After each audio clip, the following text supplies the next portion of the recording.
This is a quick overview of re-engineering. We're going to do a couple quick case studies.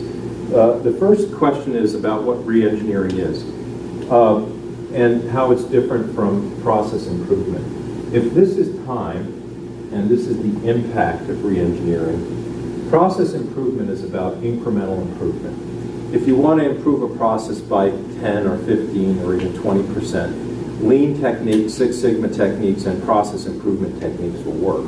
That is not re-engineering. Re-engineering is about fundamental, radical change to a business process. Fundamental, root cause, radical transformation. And that means the platform and the process changes dramatically over a short interval of time. You can then do incremental improvement again once you have that new base in place. But re-engineering is really about this fundamental and radical level of change. So a couple of quick stories to illustrate what re-engineering is. The first one, we'll go back to re-engineering the corporation. And in re-engineering the corporation, we had the Ford Mazda case study. And in the case of Ford, Ford had a warehouse, or in this particular division, a massive set of warehouses. And they had rail cars that came to those warehouses that delivered raw materials into the warehouse. And Ford was looking at their accounts payable department.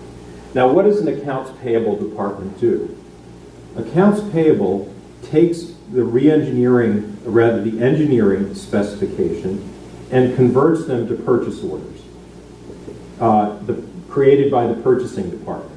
So the purchasing department was generating purchase orders based on engineering specifications. Then, when the shipping companies, when their vendors and suppliers supplied them with materials, there was a person out at the warehouse dock that was receiving those materials, and along with the materials came a bill of lading, a shipping document that specified what was in the deliveries that they were receiving into inventory. And then finally, their suppliers and vendors, a few weeks later, would send them an invoice for the materials that they shipped to Ford. Now, Ford was having a lot of problems with quality control in the warehouse, with inventory that was obsolete or not needed, and they also had an issue that they discovered in their purchasing and accounts payable area, in that the accounts payable process was very long and protracted. And in fact, Ford had over 200 people in the accounts payable department. And those people's jobs was to reconcile the purchase order that was created by purchasing, the bill of lading that was created by the vendor, and the invoice that was created by the vendor. Their job was to reconcile the two and then ultimately generate a payment to that supplier. 200 people, their job was to reconcile those three items. Now, Ford went out, that was the as-is process at Ford. Ford went out and looked at Mazda because they had made an investment in Mazda. And Mazda had, for a similar size manufacturing facility, had 2 people in accounts payable. And they also did not have all of the quality and material handling problems that they were recognizing in the Ford plant. Now, how did Mazda operate a similar size operation with 2 people when Ford had 200 people? Well, what Mazda did was they actually had a re-engineering concept.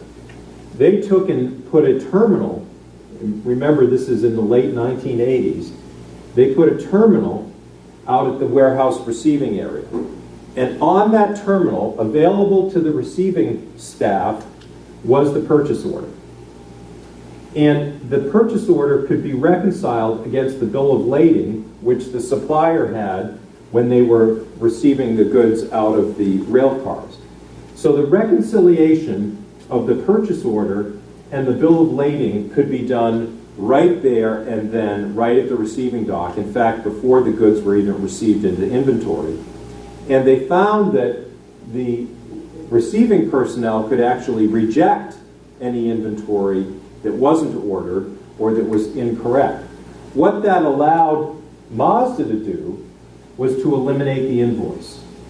They no longer needed an invoice in the process because the reconciliation of the purchase order to the bill of lading and the resulting invoice could be done real time, right there and then at the receiving door. That allowed them to then generate payment automatically based on the terms that they had with that supplier, based on that reconciliation. Therefore, this super efficient accounts payable department and much improved processes for inventory control and inventory handling. In the next video, I'm going to talk about another re-engineering story about GMAC and the mortgage process.